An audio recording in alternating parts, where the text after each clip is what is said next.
Hola, muy buenas, bienvenidos al Centro Familiar Cristiano de Tafalla. Hoy, quiero empezar ya, tengo una canción en la mente, entonces que es una canción del cantante de hace un tiempo, Frank Sinatra. Y él cantaba una canción que él decía, I did it my way. Entonces, ¿qué es? Lo hice de mi manera. Entonces fue una canción muy popular, igual ya la has oído alguna vez, pero hoy vamos a ver tres historias ya en el libro de Segundo de Samuel. Entonces ya, porque como ya llevamos varias semanas, estamos ya viajando por la Biblia, ya viendo como un tráiler, ya una historia, unos detalles de cada libro de la Biblia. Entonces hoy vamos a estudiar Segundo de Samuel y vamos a ver tres historias en este libro que hablan de este tema, de ya que yo quiero hacerlo de mi manera. Y vamos a ver algo muy importante sobre esa actitud. Entonces, vamos a empezar en 2 de Samuel, el capítulo 1. Entonces, empezando en el versículo 1. Aconteció después de la muerte de Saúl que vuelto David de la derrota de los amalecitas, estuvo 2 días en Siclag.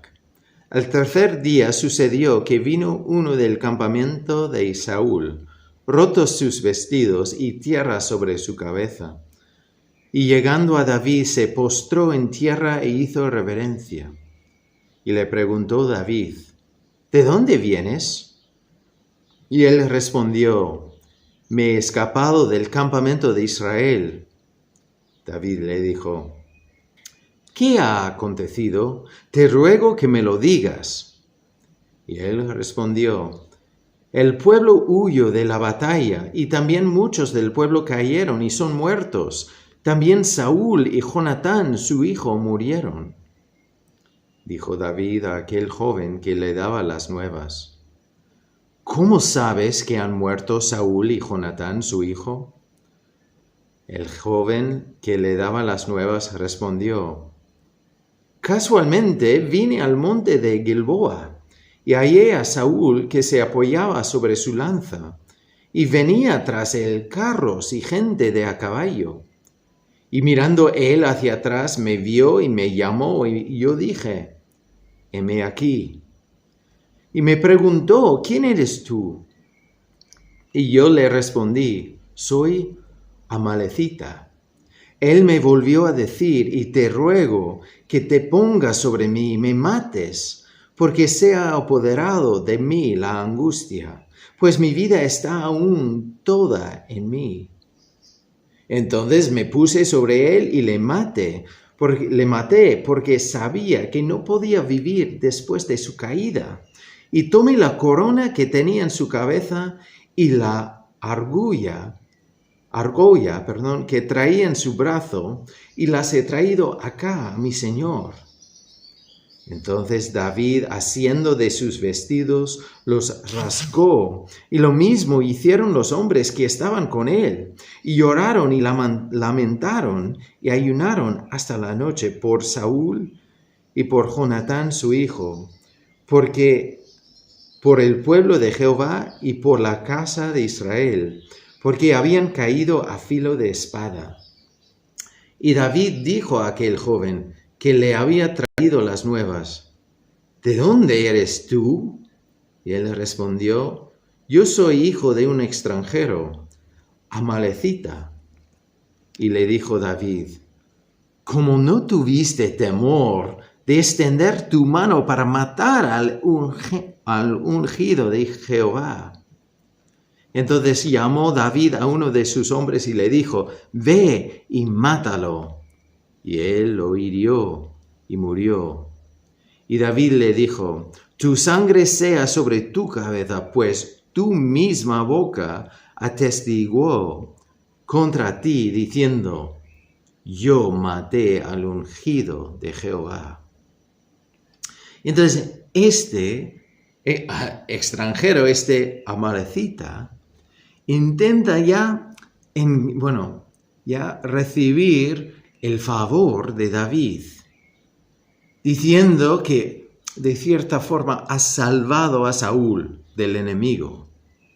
Entonces ya intenta decir que mira, yo he ayudado ya a llegar a este punto y mira, traigo la corona a ti, mi Señor. Es curioso porque David acaba de volver ya de las batallas, de la derrota de los amalecitas. Y viene que es amalecita. Entonces ya para intentar recibir el favor de David. Entonces ya ha hecho cosas a su manera. Ha hecho un plan para intentar ya estar ahí en la luz delante de David. Pero David mantiene su actitud. Incluso 2 veces tuvo la oportunidad de matar a Saúl cuando Saúl le perseguía. Pero cada vez decía que, mira, yo no tengo el poder ni el derecho de matar al ungido de Dios. Y ahora viene este extranjero fuera del pueblo de Israel, ya presumiendo que ha matado a Saúl. Entonces ya David dice lo mismo. Mira, ¿cómo te has atrevido? ¿Cómo no has tenido temor de matar al ungido de Dios? Entonces, por lo que él ha hecho, en vez de recibir favor, recibe la muerte. Entonces, no ha salido bien hacerlo de su manera, en ese caso. Y más adelante, en el capítulo 4, entonces ya como Saúl se ha muerto, entonces David está ungido, ya está, llega a ser rey, pero no de todo Israel. Hay otro rey que está nombrado, entonces, y llega un momento, él se llama Isboset, y llega un momento cuando 2 de los que ya se cambian, apoyaban a Saúl, ya van al lado de David, que estos 2 entran en la casa de Isboset y le matan, él estando en su cama. Entonces dice en el capítulo 4, el versículo 8, entonces ya después de que ellos ya le han matado a él, el versículo 8, y trajeron la cabeza de Isboset a David en Hebrón, y dijeron al rey, he aquí la cabeza de Isboset, hijo de Saúl, tu enemigo, que procuraba matarte. Y Jehová ha vengado hoy a mi señor el rey de Saúl y de su linaje. Entonces ellos ya ven de su manera cómo ya pueden mostrar su apoyo de David. Y ya ven, o ellos buscaban venganza. Entonces ya vienen a David con esa actitud. Y el versículo 9, y David respondió a Recab y a su hermano Baana, hijos de Rimón Beerotita, y les dijo, vive Jehová que ha redimido mi alma de toda angustia, que cuando me dio nuevas diciendo, he aquí Saúl ha muerto, imaginándose que traía buenas nuevas, yo lo prendí y le maté en Siclac, en pago de la nueva. ¿Cuánto más a los malos hombres que mataron a un hombre justo en su casa y sobre su cama? Ahora pues, ¿no he de demandar yo su sangre de vuestras manos y quitaros de la tierra? Entonces, ellos vienen para proclamar lo que han hecho, ya diciendo que mira, hemos ya quitado la vida del hijo de Saúl, tu enemigo, el que te perseguía. Entonces, mira lo que hemos hecho. Dios ha enviado venganza hoy. Entonces ellos piensan que están trayendo buenas nuevas y David responde diciendo, mira, he aquí, Perdón, en el versículo 10, cuando uno me dio nuevas diciendo que mira, Saúl ha muerto. Entonces ya pensando que había traído buenas nuevas, entonces yo lo prendí y le maté en Siclag en pago de la nueva. Cuanto más a los malos hombres que mataron a un hombre justo en su casa y sobre su cama. Entonces ya, eso es horrible, David dice. Entonces está claro que ya de hacer cosas de esa forma, entonces la paga es la muerte. Aún más que el otro que traía las nuevas de Saúl.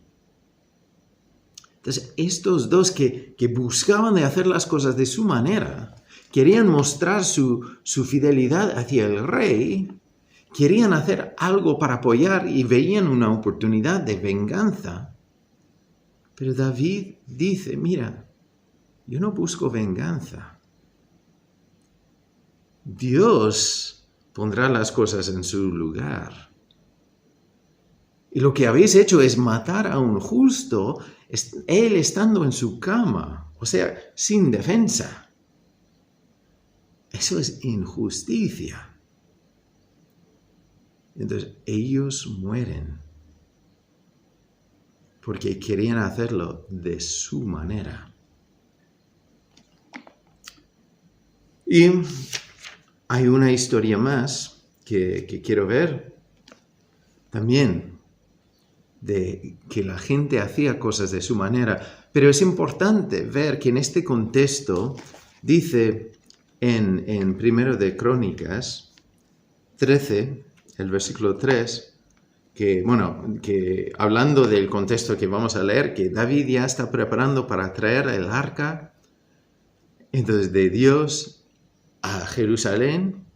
Entonces dice en el versículo 3, y traigamos el arca de nuestro Dios a nosotros, porque desde el tiempo de Saúl no hemos hecho caso de ella. Entonces que ellos realmente no, como vimos la semana pasada, entonces ya no entendían lo que realmente era, que representaba la presencia de Dios. Entonces David dice, mira, esto debe estar en Jerusalén. Entonces ya hacen preparaciones para llevarlo. Y estamos en el capítulo 6 y vamos a leer del 1 al 8.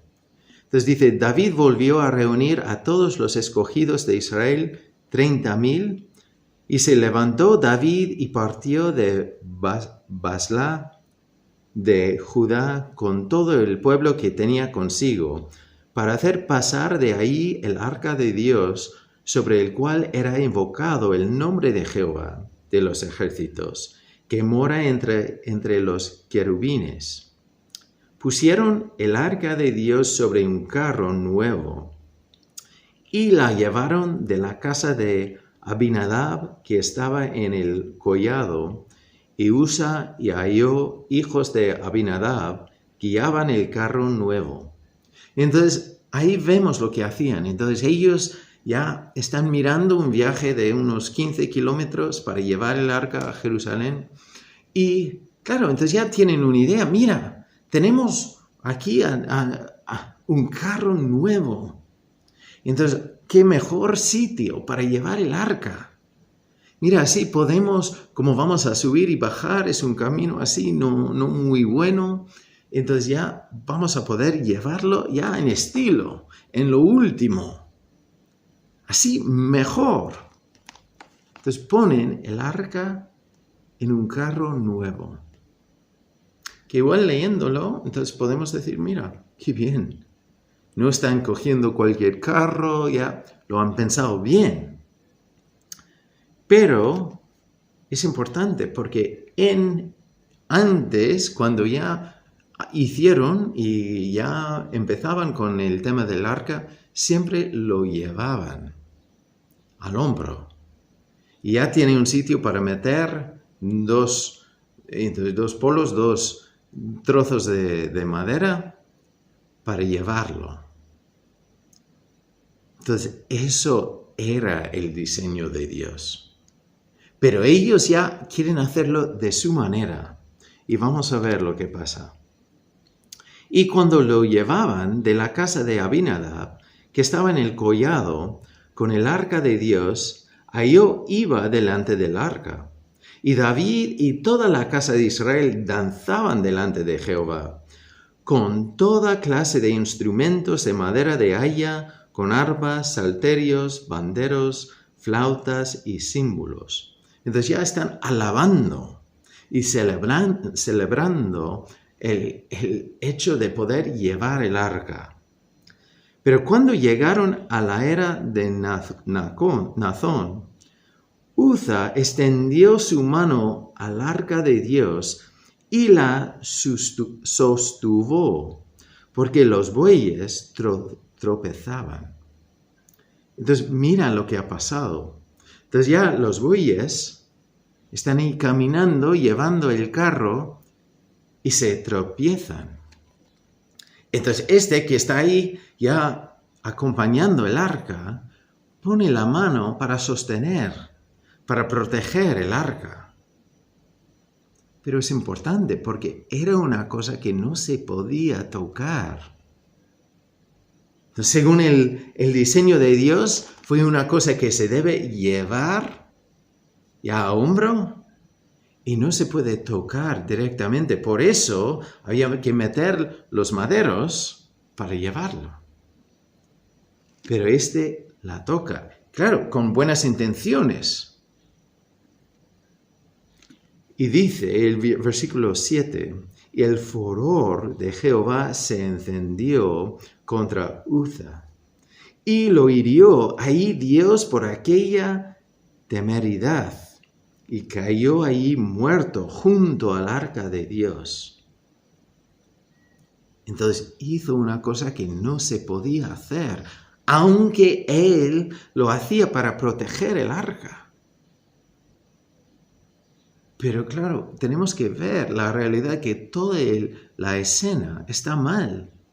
Ellos no han seguido el diseño de Dios ni las instrucciones de Dios. Y lo han puesto en un carro. Y ya está en un momento de peligro. Entonces este ya responde para protegerla. Pero muere. Entonces David dice en el versículo 8, y se entristeció David por haber herido Jehová a Uza. Y fue llamado aquel lugar Perez Uza hasta hoy. Entonces ya, incluso David ya no entiende, dice, ¿cómo puede ser? Después sigue y explica que David dice, mira, entonces no podemos llevarla. Tenemos que ya dejarla aquí y busca un hogar. Un lugar donde puede dejar el arca. Pero es importante ver por qué pasa. Y bueno, nosotros igual vemos la historia y decimos, qué fuerte, qué chocante. Pero Dios había dejado instrucciones bien claras sobre cómo llevar el arca. Entonces no podemos hacerlo de nuestra manera. No podemos decir, mira, esto es el último que no existía, entonces ya vamos a aprovechar y será mucho mejor. Dios da las instrucciones. Y es papel nuestro seguir lo que dice. No hacerlo a nuestra manera. No decir que será mucho más eficiencia. No irá mucho mejor en nuestra manera. Pero tenemos que hacer lo que Él nos pide. Entonces ya encuentran una casa y lo dejan ahí, y está ahí como unos 3 meses, pero ya trae mucha bendición a ese hogar, a esa familia, a esa situación. Entonces David lo ve y entonces ya vuelve para volver a intentar llevarlo a Jerusalén. Y dice en el versículo 13 del mismo capítulo, y cuando los que llevaban el arca, entonces ya llevaban, no en un carro, ya al hombro. Entonces, según el diseño de Dios.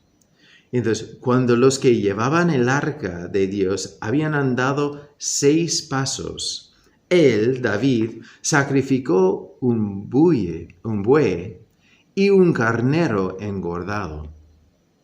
Entonces dan 6 pasos y ya es para confirmar si van a poder o no. Entonces al ver que nada pasa, nada malo pasa, entonces hacen un sacrificio. Y hay algunos que han estudiado este pasaje que dicen que con cada 6 pasos entonces hacen otro sacrificio. Y otros dicen que solo era después de los primeros 6 pasos. Pero de todas formas, entonces no están seguros si van a poder. Pero ven que Dios permite que ya siguen. Porque esta vez lo están haciendo según el plan y diseño de Dios. No según su plan. Digo, la gente o de David o de los sacerdotes están siguiendo las instrucciones de Dios. Y entonces ya empieza una celebración porque ven que ya pueden llevar el arca a Jerusalén. Entonces están haciéndolo de la forma que Dios ha pedido. Pero normalmente cuando estás siguiendo las instrucciones de Dios y siguiendo a Dios, muchas veces viene crítica, viene ataques. Y es lo mismo aquí. Cuando el arca de Jehová llegó a la ciudad de David, aconteció que Micael, hija de Saúl, miró desde una ventana y vio al rey David que saltaba y danzaba delante de Jehová, y le menospreció en su corazón. Ella es una esposa de David. Y David está ahí llevando, como dice en el 14, David danzaba con toda su fuerza delante de Jehová, y estaba David vestido con un efod de lino. Entonces ya está vestido de lo que el sacerdote llevaba para entrar en la presencia de Dios. Entonces ella al verlo, él no está vestido como rey con su autoridad y poder. Entonces ella le menosprecia en su corazón. Entonces ya tiene vergüenza. Y dice, desde el 17, metieron pues el arca de Jehová y la pusieron en su lugar en medio de una tienda que David le había levantado.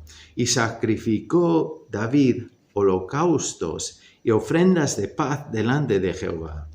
Y cuando David había acabado de ofrecer los holocaustos y ofrendas de paz, bendijo al pueblo en el nombre de Jehová de los ejércitos, y repartió a todo el pueblo y a toda la multitud de Israel, así a hombres como a mujeres, a cada uno un pan y un pedazo de carne y una torta de pasas.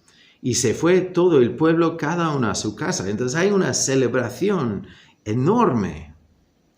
Volvió luego David para bendecir su casa, y saliendo Micael a recibir a David, dijo: «Cuán honrado ha quedado hoy el rey de Israel, descubriéndose hoy delante de las criadas de sus siervos, como se descubre sin decoro un cualquiera». Entonces está diciendo, mira, qué vergüenza. Tú has venido vestido así, no como rey. Mira cómo te has portado. Entonces ya viene la crítica, viene el ataque. Y ella después, entonces ya hay un castigo para ella. Entonces ella no llega a tener hijos. Es que en ese entonces era también una vergüenza para una esposa. Pero entonces ya vemos que no se puede hacer las cosas a nuestra manera. Tantas veces la gente dice, yo creo en Dios a mi manera. Entonces, vemos muchos ejemplos, no solo aquí en 2 de Samuel, Vemos muchas maneras, muchos ejemplos de personas que siguen a Dios o sirven a Dios a su manera. Pero Dios nos ha dicho cómo tenemos que entrar en su presencia, cómo tenemos que recibir su perdón, cómo podemos llegar al cielo, y solo es según su diseño. No puedo hacerlo a mi manera. Bueno, puedo, pero no, el final no va a ser lo que yo pienso que va a ser. Como estos 3 casos. El que allá traía las nuevas de la muerte de Saúl. Pensaba que iba a recibir el favor de David, pero no, recibió la muerte. O los 2 que matan a él que estaba en la cama. Entonces piensan que van a recibir ya una celebración, pero no, tampoco. Porque David lo deja claro que no buscamos venganza. Entonces, o los que ya pensaban que, mira, para llevar el arca de una manera más rápida, podemos usar este carro nuevo, que no se ha estrenado, que nadie ha usado. Pero Dios había dejado las instrucciones de llevar el arca al hombro. Y sin tocar. Pero ya ellos no obedecen. Entonces muere otro que intenta hacer las cosas bien. Intenta proteger el arca. Pero han ido en contra de sus direcciones. Entonces, es importante para nosotros reconocer que no podemos hacer las cosas a nuestra manera. Dios nos ha dado su libro de instrucciones. Tenemos que leerla y hacer caso a lo que dice. Porque la vida cristiana no se trata de programas ni de hacer las cosas más rápidas, pero de seguir a Dios y vivir en relación con Él. Entonces, es algo que requiere tiempo y dedicación. No de correr, no de hacer las cosas según mis planes, pero ver lo que Dios dice y seguir lo que Él dice para nosotros. Entonces, ahí tenemos un desafío. Y David fue un rey conforme al corazón de Dios. Entonces, te animo a leer las historias sobre él, sobre lo que él hacía. Y lo que él hacía cuando había metido la pata, cuando había hecho el mal. Porque ahí también vemos lecciones para nosotros. Entonces, tenemos estas historias para poder seguir su ejemplo. Porque él entendía que Dios tiene un diseño y que Dios tiene instrucciones sobre el cómo debemos vivir, cómo debemos liderar, cómo debemos trabajar, cómo debemos responder. Entonces, cómo debemos desear y seguir la justicia. La venganza no es nuestra. Dios pondrá las cosas en su lugar. Nuestro papel es conocerle a Él y hacerle conocido a través de nuestra forma de vivir. Entonces, como siempre, si tienes una duda, si tienes una pregunta, contacta con nosotros. Entonces, nosotros queremos seguir aprendiendo los unos de los otros y seguir a Dios y vivir en relación con Él. Cuando tenemos esa relación bien, también nuestras otras relaciones serán mejores. Y como con David vienen ataques cuando hacemos las cosas bien. Entonces no te sorprendes cuando vienen esos momentos. Pero como Jesús decía, aunque nos vienen y nos vendrán aflicciones, pues podemos confiar, podemos tener paz, porque Él ha vencido al mundo. Bendiciones y nos veremos aquí muy pronto.